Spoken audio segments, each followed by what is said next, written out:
सासू माँ को मरे हुए 5 महीने हो चुके थे और मेरे ससुर जी बहुत अकेले रहने लग गए थे। वह बहुत दुखी रहते थे और उनका किसी भी काम में मन नहीं लगता था। थोड़े दिनों बाद मैंने नोटिस किया कि वो मुझको अजीब तरह से देखते थे। मैं उनके इस व्यवहार से बहुत परेशान हो चुकी थी। फिर एक दिन मैंने सोचा अगर मैं ही ससुर जी को खुश कर दूं तो घर की बात घर में ही रहेगी और किसी को पता भी नहीं चलेगा। और इसीलिए मैंने एक दिन हेलो दोस्तों, आज की इस रोमांचक कहानी में आप सबका स्वागत है। मेरा नाम शिख है और मेरी उम्र 25 साल है। मैं एक शादीशुदा औरत हूँ। मेरे पति का नाम आकाश है और वह एक प्राइवेट कंपनी में नौकरी करते हैं।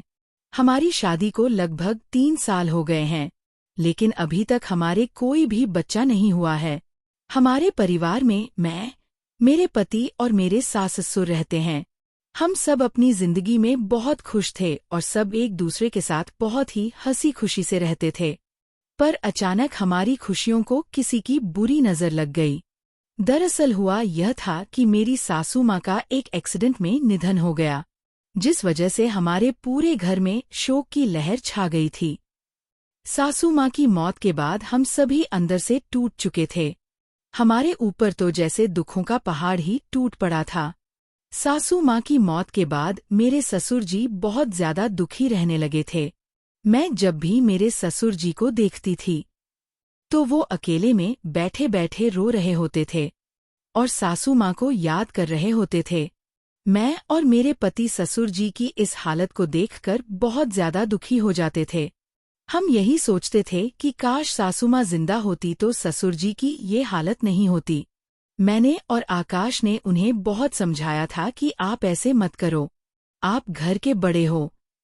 अगर आप ही टूट जाओगे तो फिर हमारा क्या होगा।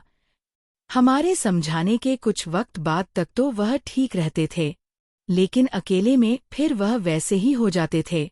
इसी तरह 6 महीने बीत गए थे, लेकिन ससुर जी का अपनी पत्नी को भुला पाना बहुत ही मुश्किल लग रहा था। फिर कुछ समय के लिए हमने ससुर जी को हमारी कोलकाता वाली ननद के पास भेज दिया। डॉक्टर भी हमेशा से यही बताते हैं कि अगर हम घटना स्थल वाली जगह से दूर हो जाते हैं तो घटी हुई घटना कुछ पल के लिए हम भूल जाते हैं। मेरे ससुर जी करीब 2 महीने तक कोलकाता में रहे, पर जब वह वापस आए तब भी हमें उनमें कोई बदलाव नहीं दिख रहा था। उनमें वैसे तो कोई बदलाव नहीं आया था, पर हाँ, मैंने उनके व्यवहार में एक अजीब सी बात नोटिस की थी। मैंने नोटिस किया था कि वह अक्सर मेरे शरीर को घूरते रहते थे या फिर कभी-कभी मुझे छूने की भी कोशिश करते थे। मुझे उनकी यह हरकत बहुत ही अजीब लग रही थी, क्योंकि इससे पहले उन्होंने कभी भी मेरे साथ ऐसा नहीं किया था। मेरा दिल कर रहा था कि मैं अपने पति को फोन करके सारी बात बता दूं, लेकिन फिर मैंने सोचा कि अगर मेरे पति ने मेरी बात पर यकीन ही नहीं किया तो फिर मैं क्या करूंगी। मैंने सोचा कि हो सकता है कि यह मेरा वहम हो, लेकिन एक दिन तो हद ही हो गई। एक दिन तो मेरे ससुर जी ने कुछ ऐसा किया कि मेरे पैरों तले जमीन ही निकल गई। मुझे यकीन ही नहीं हो रहा था कि वह ऐसा कुछ भी कर सकते हैं। मैं जब बाथरूम में जा रही थी तो वहां पहले से ही मेरे ससुर जी थे। मैं थोड़ी देर के लिए वहीं खड़ी हो गई। मुझे लगा वह थोड़ी देर में बाहर आ ही जाएंगे, इसलिए मैं यहीं खड़ी हो जाती हूँ। पर यह क्या, अंदर से तो अजीब अजीब सी आवाजें आ रही थी। मैं सोच रही थी कि ससुर जी इतना टाइम से बाथरूम के अंदर क्या कर रहे हैं। मैंने उन्हें बुलाने की भी कोशिश की, पर शायद उन्होंने सुना ही नहीं। फिर जब मुझे लगा कि वह कभी भी बाहर आ सकते हैं तो मैं अपने कमरे में आ गई। पहले तो मेरे मन में ख्याल आया कि यह सारा मामला अपने पति को बता दूं, लेकिन फिर से मेरे दिमाग में यही आया कि अगर वह मेरी बात पर भरोसा ही नहीं करेंगे तो फिर मैं क्या करूंगी। यही सोचकर मैं रात भर जागती रही और मुझे नींद ही नहीं आई। मैं अंदर से बहुत परेशान थी, क्योंकि इतने दिनों से जो कुछ भी हो रहा था वह बहुत ही अजीब था। मेरे पति ने मुझे प्यार करने के लिए कहा, लेकिन मैंने कहा आज मेरा मूड नहीं है, और इतना कहकर मैं उनकी तरफ पीट करके सो गई। मेरी सारी रात जागते हुए ही निकल गई और दूसरे दिन मेरे पति को शहर से बाहर किसी काम के लिए जाना था। वह 5 दिनों के लिए एक मीटिंग में जाने वाले थे। मैंने उनका बैग लगाया और उनका टिफिन भी तैयार कर दिया। थोड़ी देर बाद मेरे पति अपने काम के लिए निकल गए। अब घर पर मैं और ससुर जी अकेले ही थे। मैं तो डर से कांप रही थी। मेरा तो एक एक पल सदियों जैसा गुजर रहा था।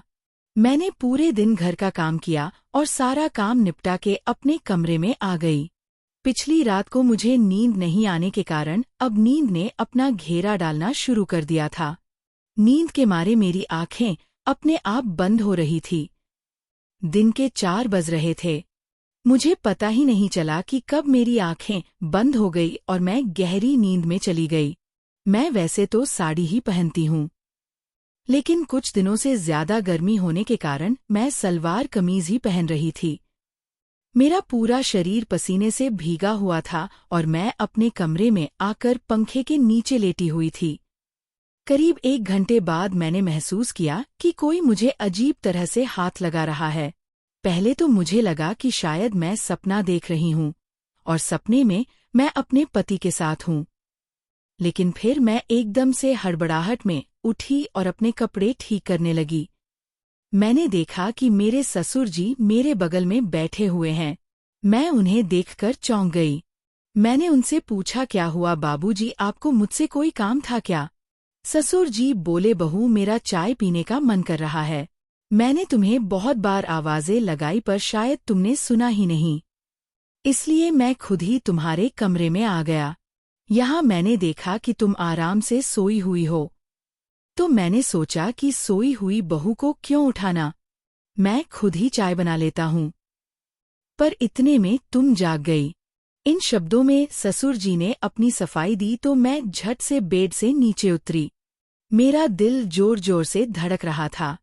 मैंने अपनी चुनरी अपने सिर पर लेकर कहा, बाबूजी आप अपने कमरे में जाइए, मैं वहीं पर चाय लेकर आती हूँ। मेरा इतना कहने भर से उनका दिल टूट गया था। फिर वह अपने कमरे में चले गए। करीब 15 मिनट बाद मैं उनके कमरे में एक कप चाय लेकर गई। मैं उनके कमरे में गई तो मैंने अंदर जाकर देखा कि ससुर जी अपने कमरे में बैठकर रो रहे थे। मैंने पूछा, क्या हुआ बाबूजी, आप रो क्यों रहे हो? कोई दिक्कत है क्या? अगर आपकी तबीयत खराब हो तो मैं तुरंत डॉक्टर को फोन कर दूं। वो बोले, नहीं बहू ऐसा कुछ नहीं है, बस आज मुझे तेरी सासू माँ की बहुत याद आ रही है। मुझे आज उसकी बहुत कमी खल रही है। जब से वह चली गई है तब से मुझे समझ ही नहीं आता है कि मैं किससे अपने मन की बात कहूँ। मैं भी एक इंसान हूँ और मेरी भी कुछ ख्वाहिशें हैं। मेरा भी दिल करता है कि मैं अपने दिल की सारी बातें किसी से कहूँ। अब मैं बच्ची तो नहीं थी जो मैं उनके इशारे को ना समझूं। मैं समझ रही थी कि वह किस बारे में बात कर रहे हैं। फिर भी मैं उनके पास गई और मैंने उनसे कहा, बाबूजी आप चिंता मत कीजिए, सब ठीक हो जाएगा, और अगर आपको कोई बात करनी हुआ करे तो आप मुझसे कर लिया करो। मैंने इतना कहा ही था कि वह मुझे गले लगाकर रोने लगे। मुझे बहुत ही अजीब लग रहा था और मेरे मन में तरह तरह के ख्याल आ रहे थे, पर फिर भी मुझे उन पर बहुत दया आ रही थी और ससुर जी की इतनी उम्र भी हो चुकी थी कि हम उनकी दोबारा शादी भी नहीं कर सकते थे। अगर हम उनकी दूसरी शादी कर भी देंगे तो हम किसी को मुंह दिखाने के लायक भी नहीं रहेंगे। हमें समाज से बर्खास्त कर दिया जाएगा। इससे तो बेहतर यही है कि घर पर ही इस समस्या का कोई हल निकाला जाए। एक बार तो मेरे मन में आया कि अगर मैं ही ससुर जी को खुश कर दूं तो किसी को पता भी नहीं चलेगा और घर की बात घर में ही रहेगी। मैंने दिल पर पत्थर रखकर उनका न्योता मन ही मन कबूल कर लिया था। फिर मैंने उन्हें नहाने को कहा और उनके कपड़े वगैरह निकालकर उनको दे दिए। थोड़ी देर बाद वह नहाकर वापस आ गए। उन्होंने बनियान और नीचे टॉवल धोती की तरह लपेटा हुआ था। वह मुझे देखकर थोड़ा सा मुस्कुराए और मैं भी उनकी इस हरकत से हल्का सा मुस्कुरा पड़ी थी। फिर अगले दिन जब मैं सुबह की चाय देने उनके कमरे में गई तो मैंने देखा कि वह शायद तौलिया को लपेट कर ही सो गए थे। मैंने हल्के से दरवाजे को धक्का दिया तो दरवाजा पहले से ही खुला हुआ था और ससुर जी बनियान पहनकर सो रहे थे। उनकी इस हरकत से मुझे गुस्सा तो बहुत आया, लेकिन मैंने उनसे कुछ कहा नहीं और चाय देकर वापस किचन में आ गई। करीब 1 घंटे बाद वह किचन में आए और मुझसे बोले, बहू, जरा तेल गुनगुना करके मेरे कमरे में ले आओ और मेरे सिर और बदन की मालिश कर दो। इस बार मुझे उनकी खराब नीयत पहले ही पता चल गई थी, पर मेरे पास कोई सबूत नहीं था। थोड़ी देर बाद मैं एक कटोरी में तेल गर्म करके उनके कमरे में ले गई और उन्हें बोला, बाबूजी, ये तेल लीजिए और आप खुद ही लगा लो। मुझे आज बहुत सारा काम करना है और बहुत सारे कपड़े भी धोने हैं। वह बोले, बहू, सिर पर तो मैं खुद ही लगा लूंगा, लेकिन पीठ पर मेरा हाथ नहीं पहुंचेगा, इसलिए पीठ की मालिश तुम ही कर दो। इतना बोलकर वह अपने बेड पर पीठ के बल लेट गए। मुझे आज सुबह से ही उन पर बहुत गुस्सा था, लेकिन मैं फिर भी उनकी पीठ की मालिश करने लगी। करीब 10 मिनट बाद उन्होंने साइड बदलते हुए कहा, बहू, तुम्हारे हाथों खराब हो ही गए हैं, तो थोड़ी पेट की भी मालिश कर दो। मैं ना चाहते हुए भी उनकी हर बात मानती जा रही थी और अपने दोनों हाथों से उनकी मालिश कर रही थी। मैं यही सोच रही थी कि काश आज सासू माँ जिंदा होती तो मुझे ये सब नहीं करना पड़ता। मेरा इन 6 दिनों में आकाश के बिना इतना बुरा हाल हो गया है, तो ससुर जी सासू माँ के बिना कैसे रहते होंगे। मैं इसी सोच में इतनी डूबी हुई थी और सब कुछ वहीं छोड़कर अंदर भाग आई थी। थोड़ी देर बाद ससुर जी भी मेरे कमरे में आ गए और बोले, क्या हुआ बहू, तुम सब कुछ छोड़कर यहाँ क्यों चली आई? क्या तुम्हें आकाश की याद आ रही है? क्या तुम्हारा उसके बिना दिल नहीं लग रहा है? तुम मुझे बताओ कि तुम्हें क्या परेशानी है। तुम्हें जिस चीज की भी कमी होगी वह मैं तुरंत पूरी कर दूंगा। मैं तुम्हें अपनी बेटी ही मानता हूँ और मैं तुमसे अपनी बेटियों की तरह ही प्यार करता हूँ। मैं ऐसा कभी नहीं चाहूंगा कि तुम किसी भी तरीके से दुखी रहो। आखिर तुम भी मेरी लाडली बेटी हो। मैं उनके पैरों में गिर गई।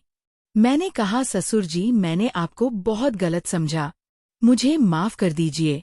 मैं इतने दिनों से यही सोच रही थी कि आप मुझ पर बुरी नजर रख रहे हो और इसीलिए मैं आपसे दूरी बना रही थी। पर अब मैं समझ पा रही हूँ कि जब आकाश को गए 5 दिन ही हुए हैं और मैं उसके बिना इतना परेशान हो चुकी हूँ, तो सासू माँ को मरे हुए तो बहुत समय हो चुका है। अगर मैंने आपका दिल दुखाया हो तो आप मुझे माफ कर दीजिए। अब से मैं आपकी हर तरह से देखभाल करूंगा और आपकी बेटी बनकर रहूंगी। कमेंट करके जरूर बताइएगा कि आपको यह कहानी कैसी लगी। अगर आपको यह कहानी पसंद आई हो तो इसे लाइक करें और अपने दोस्तों के साथ भी शेयर करें। आगे भी ऐसी रोमांचक कहानियों के लिए हमारे चैनल को सब्सक्राइब करें और बेल आइकन दबाना ना भूलें।